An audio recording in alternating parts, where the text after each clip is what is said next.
Kemudian ketika kita memasuki bulan suci Ramadan, maka persiapkan 3 buah bekal.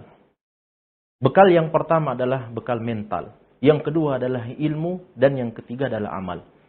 Ini adalah 3 bekal yang sangat-sangat utama dan sangat urgen untuk kemudian kita siapkan sebelum memasuki bulan suci Ramadan. Ya.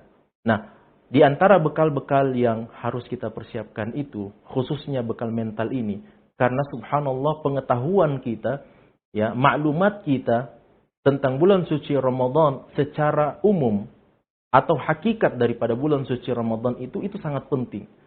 Ya, supaya apa? Supaya kita terus termotivasi bahwa subhanallah ternyata bulan suci Ramadan ini memiliki hakikat yang sangat luar biasa yang bisa melatih diri kita untuk mendapatkan predikat takwa di sisi Allah Subhanahu wa taala. Di antara bekal mental itu yang pertama adalah mari selalu meluruskan niat kita dalam setiap amalan, perbuatan, perkataan yang kita lakukan di dalam bulan suci Ramadan ini. Ya, kita semuanya mengetahui hadis-hadis Nabi sallallahu alaihi wasallam yang datang dari sahabat yang mulia Abu Hurairah radhiyallahu taala anhu. Nabi SAW bersabda, "Man shama Ramadhana imanan wa ihtisaban, ghufira lahu ma taqaddama min dhanbi." Siapa yang mengerjakan ibadah puasa karena keimanan kepada Allah Subhanahu wa taala, percaya kepada Allah Subhanahu wa taala akan setiap janji, ikhlas kepada Allah Subhanahu wa taala dan hanya mengharapkan ganjaran pahala dari Allah Subhanahu wa taala, ghufira lahu ma taqaddama min dhanbi. Akan diampuni seluruh dosa-dosanya yang telah lalu. Wa man qama ramadhana imanan wa ihtisaban ghufira lahu ma taqaddama min dhanbi. Wa man qama lailatal qadri imanan wa ihtisaban ghufira lahu ma taqaddama min dhanbihi. Maka selalu dikaitkan ya 3 ibadah ini. Yang pertama ibadah puasa, lalu kemudian salat tarawih, lalu kemudian qiyam lailatul qadar, ya, salat malam di Lailatul Qadar, di malam kemuliaan, itu semuanya dikaitkan dengan imanan karena keimanan kepada Allah, ikhlas kepada Allah Subhanahu wa taala. Apatah lagi hadis Nabi SAW yang masyhur yang diriwayatkan oleh Umar bin Khattab radhiyallahu taala anhu, innamal a'malu binniyat. Ya. Maka mulai diri kita ini, ya, perbaiki niat kita ini. Niat itu adalah sesuatu yang sangat berat. Ya. Niat itu adalah sesuatu yang sangat berat untuk dijaga, untuk dikendalikan. Sampai seorang ulama besar sekaliber Sufyan bin Sa'id Ats-Tsauri rahmatullah alaih pun mengatakan yang seperti itu. Ma'alastu syai'an fi nafsi ashaddu alayya min niyyati li'annaha tataqallabu alayya. Tidak ada sesuatu pun yang paling berat yang aku obati pada diri saya ini kecuali daripada niat saya. Keikhlasan saya kepada Allah dalam ibadah. Limadha li'annaha tataqallab alayya. Karena niat itu berbolak-balik, hati itu berbolak-balik. Wa qulubul ibadi baina asabi'ir rahman yuqallibuha kaifa yasha. Ya. Hati kita ini, hati seluruh hamba Allah Subhanahu wa taala itu berada di antara jari jemari Allah Subhanahu wa taala. Yuqallibuha kaifa yasha. Kalau Allah berkehendak, Allah Subhanahu wa taala akan membolak-balikkan hati kita. Mungkin salat fajar kita ikhlas kepada Allah, tapi siapa yang bisa menjaga salat isyraq atau salat syuruk atau salat duha yang kita kerjakan beberapa saat setelahnya itu telah dicampuri dengan riya. Ya, bahkan dalam satu solat yang kita kerjakan, sebagaimana dijelaskan oleh para ulama kita, boleh jadi di awal kita memiliki niat yang ikhlas kepada Allah, namun siapa yang bisa menjamin rakaat yang berikutnya kita telah riya, bahkan kita melakukan kesyirikan dan seterusnya, atau kita ujub, sum'ah dengan bacaan tilawah Quran kita. Tidak ada yang bisa menjamin untuk seorang hamba hal yang seperti itu. Olehnya itu, mari mulai memperhatikan persoalan niat ini sebelum kita masuki bulan yang penuh dengan kemuliaan, bulan suci Ramadan. Yang berikutnya adalah puasa itu bukan sekadar melaparkan dan menghauskan diri kita. Ya. Jadi ketika kita memasuki bulan suci Ramadan, lantas kita berpuasa di dalamnya, maka sejatinya, hakikatnya berpuasa itu sendiri, puasa Ramadan itu, hakikatnya bukan untuk melaparkan dan menghauskan diri kita semata. Memang ya pada fakta ya pelaksanaannya kita akan lapar dan kita akan haus ya. Namun itu bukanlah tujuan utama daripada bulan suci Ramadan. Itu adalah bagian daripada ujian yang Allah Subhanahu wa taala berikan kepada seorang muslim, kepada seorang mukmin. Namun tujuan utama daripada pelaksanaan ibadah puasa Ramadan itu adalah untuk melatih jiwa kita dengan sesuatu yang telah ditetapkan oleh Allah Subhanahu Subhanahu wa ta'ala. Ketetapan-ketetapan yang berat yang Allah tetapkan bagi setiap muslim, bagi seorang muslim, apakah kita menerimanya dengan penuh keikhlasan kepada Allah Subhanahu wa ta'ala. Kutiba alaikumul qitalu wa huwa kurhul lakum. Telah diwajibkan atas kalian berperang di jalan Allah, padahal itu adalah sesuatu yang berat untuk jiwa kalian. Itu sebenarnya tujuan daripada ibadah puasa itu. Allah mewajibkan ibadah puasa yang berat, yang melaparkan diri kita, yang menghauskan diri kita, yang menjauhkan diri kita dari hubungan suami istri di siang hari. Itu semua bagian daripada ujian yang Allah Subhanahu wa ta'ala berikan kepada setiap muslim. Maukah kita menjadi hamba-hamba yang taat, ridha, ikhlas untuk menjalankan hal yang berat itu, untuk meninggalkan makan dan minum kita, untuk meninggalkan istri kita di siang hari? Mau tidak kita menerima ajaran tersebut? Itulah yang sebenarnya menjadi tujuan ibadah puasa. Ya. Untuk menguji umat manusia, siapa di antara mereka yang menerima syariat dan siapa yang enggan menerima syariat. Makanya Nabi SAW mengatakan, Rubba sa'imin. Boleh jadi ada seseorang yang berpuasa, laisa min siyamihi illal juwal atash. Dia tidak mendapatkan sesuatu pun dari ibadah puasanya, kecuali sekedar rasa lapar dan dahaga saja. Nabi bersabda dalam hadis yang lainnya yang juga sahih, "Man lam yada' qawla zur wal 'amala bihi wal jahla, falaysa lillahi hajatun fi an yada'a ta'amahu wa syarabahu." Siapa yang berpuasa, meninggalkan makan dan minumnya, lantas dia tidak meninggalkan perbuatan dosa, berdusta, namimah, ghibah dan seterusnya, dan berbuat bodoh, falaysa lillahi hajah. Allah tidak membutuhkan ibadah puasa dengan dia meninggalkan makan, dia tinggalkan minumnya. Allah tidak butuhkan itu semua. Bukan berarti Allah butuh kepada ibadah seorang hamba, tidak. Ya. Namun ganjaran pahala yang Allah Subhanahu wa ta'ala siapkan bagi orang-orang yang berpuasa dan menjaga ibadah puasanya dari hal-hal yang bisa membatalkannya, dari hal-hal yang bisa mengurangi dan menghilangkan pahala ibadah puasanya, itu Allah Subhanahu wa ta'ala tidak akan berikan kepada orang-orang yang berpuasa namun dia tidak menjaga lisannya dari perbuatan dosa, berpuasa namun tidak menjaga tangannya dari hal-hal yang diharamkan oleh Allah, berpuasa namun tidak menjaga kedua kakinya dari hal-hal yang diharamkan oleh Allah Subhanahu wa ta'ala.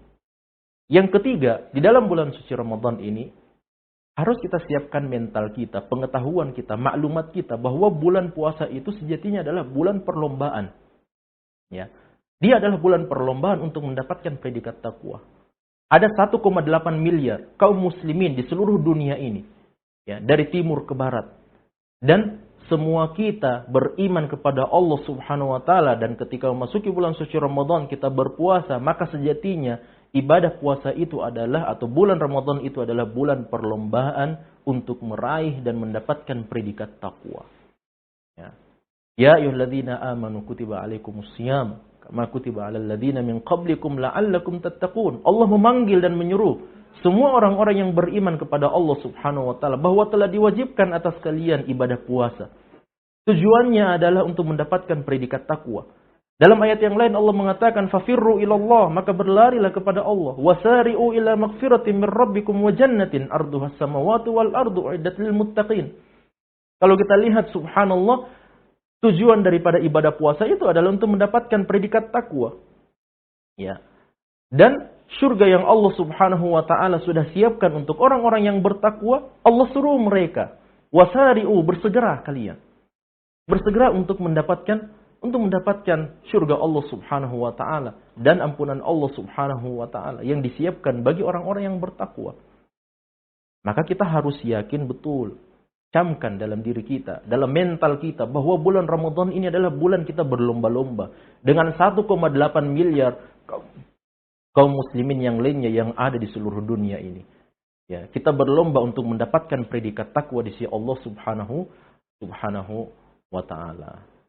Nah, kemudian yang berikutnya adalah mari dalam bulan suci Ramadan ini kita mengilmui ya, setiap ketaatan di dalam bulan suci Ramadan yang kita lakukan. Jangan sampai kita melakukan sebuah ketaatan lantas kita tidak membangun ketaatan itu di atas ilmu yang sahih. Ya. Sebagaimana ayat yang telah kita hafalkan bersama, fa'lam annahu la ilaha illallah wastaghfir li dzambik. Maka ketahuilah terlebih dahulu, ya, ilmuilah. Ya. Annahu la ilaha illallah wastaghfir li dzambik. Tidak ada Tuhan yang berhak disembah kecuali Allah, dan memohon ampunlah atas dosa-dosa kalian. Makanya Imam Bukhari mengatakan bab Al-ilmu qabla al-qawli wal amal. Ilmu itu harus selalu mendahului perkataan dan perbuatan. Maka perhatikan ilmu ini. Ya. Mari kita ilmui bulan suci Ramadan ini. Setiap ketaatan yang kita lakukan, khususnya ibadah puasa, yang Allah memang wajibkan secara khusus di dalam bulan suci Ramadan, maka mari ilmui ibadah puasa itu. Ya. Termasuk di dalamnya adalah, mari kita ilmui juga kondisi dan keadaan kita. Ya, jangan sampai kita masuk dalam bulan suci Ramadan, kita berpuasa, lalu kemudian kita tidak ilmui ibadah puasa itu. Ya, bagaimana caranya kita makan sahur? Kapan kita dianjurkan makan sahur?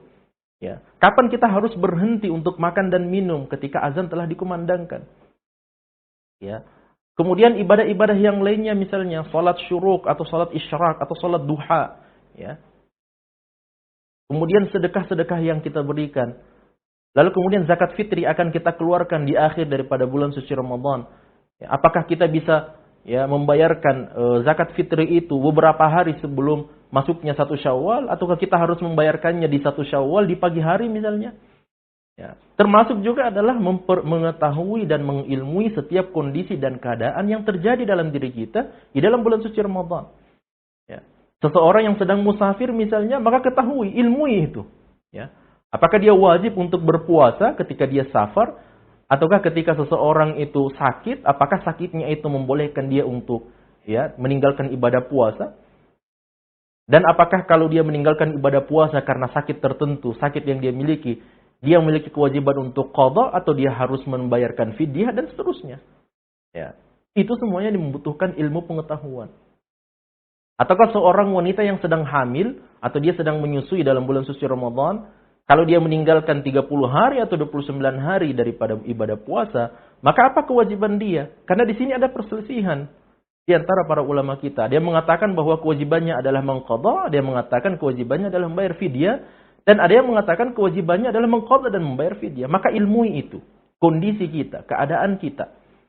Ya. Di siang hari bulan suci Ramadan misalnya, ketika kita sementara berpuasa, ya, kita harus mengambil vaksin misalnya, maka ilmui itu. Apakah vaksin itu akan membatalkan ibadah puasa saya atau tidak? Termasuk dalamnya adalah persoalan hijamah, persoalan membekam, yang sampai saat sekarang ini sangat banyak dipertanyakan oleh kaum muslimin. Apakah hijamah berbekam itu membatalkan ibadah puasa atau tidak? Ya. Maka hal-hal yang seperti ini, kondisi-kondisi kita, keadaan-keadaan kita, ya, haruslah kita ilmui, agar kemudian kita melakukan segala sesuatu dalam bulan suci Ramadan, mengatakan segala sesuatu dalam bulan suci Ramadan, semuanya dibangun di atas ilmu pengetahuan. Kemudian, yang berikutnya adalah mari meraih keutamaan bulan suci Ramadan, ya, dengan ilmu yang sahih. Dengan ilmu yang sahih.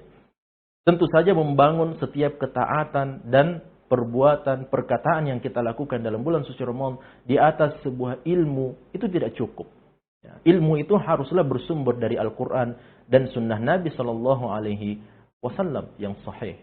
Ya, ilmu yang sahih itulah yang harus kita bangun di atasnya setiap perkataan dan perbuatan yang kita lakukan. Ya, kalau dia bangun di atas ilmu yang tidak sahih, atau dia berdasarkan dalil-dalil yang dhaif atau sangat lemah, atau mungkin di sana ada amalan-amalan yang maudhu' atau amalan-amalan yang tidak ada dasarnya sama sekali, didasarkan kepada hadis-hadis yang maudhu', hadis-hadis yang palsu, ya, maka harus kita berhati-hati dari hal yang seperti itu. Ya, supaya apa? Supaya kita tidak capek mengeluarkan setiap kekuatan, kemampuan, kesanggupan yang kita lakukan, lantas ternyata tidak diterima sama sekali di sisi Allah Subhanahu wa taala. Nabi bersabda, "Man 'amila 'amalan laisa 'alaihi amruna fa huwa raddun." Ya, barang siapa yang mengamalkan sebuah amalan yang tidak ada perintah dari kami, kata Nabi, maka akan tertolak di sisi Allah Subhanahu wa taala. Padahal di sana ada amalan yang sudah jelas dalilnya. Di sana ada amalan yang sudah jelas hadisnya dari Nabi sallallahu alaihi wasallam dan hadisnya sahih.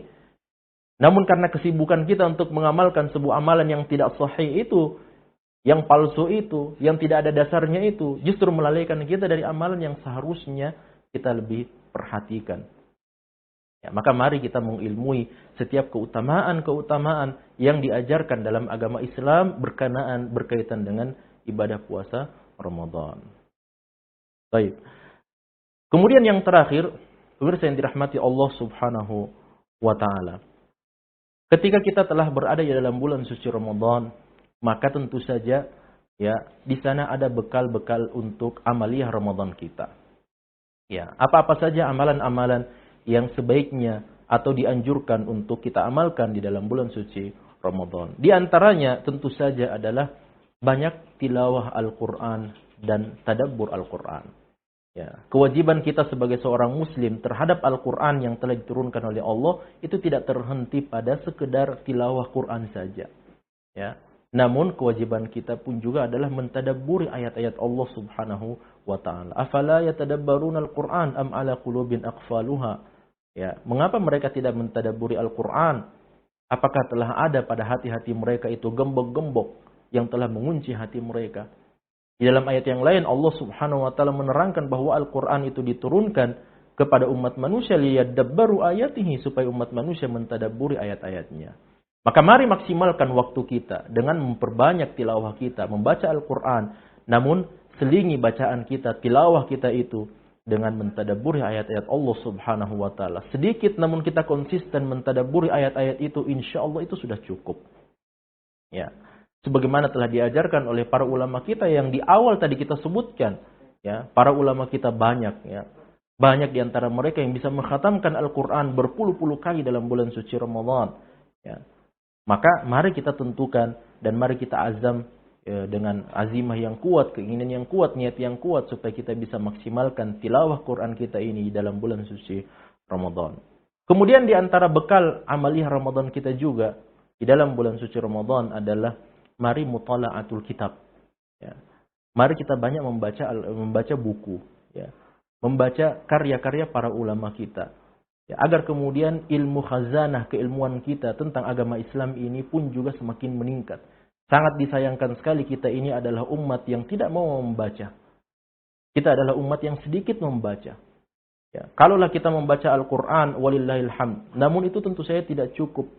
Ya, itu tentu saja tidak cukup untuk kemudian menambah khazanah kita. Ya, kita membutuhkan mutala'ah, membaca, ya, membuka buku-buku para ulama kita, penjelasan-penjelasan para ulama kita tentang syariat-syariat Allah Subhanahu wa taala, tentang Al-Qur'an itu sendiri, tentang hadis-hadis Nabi sallallahu alaihi wasallam, dan sediakan waktu dalam bulan suci Ramadan meskipun itu sedikit untuk membuka karya para ulama kita, buku-buku yang telah ditinggalkan oleh para ulama kita. Hal yang lainnya adalah ya masyru' taftir as-shaim, ya. Kita bisa memulai masyru' atau amalan untuk memberikan ya bekal buka puasa kepada orang-orang yang sedang berpuasa. Sebagaimana hadis yang telah sahih diajarkan dari Nabi sallallahu alaihi wasallam bahwa orang yang memberikan buka puasa kepada orang yang berpuasa, maka dia akan mendapatkan pahala orang yang berpuasa itu tanpa mengurangi sedikit pun dari ganjaran pahalanya.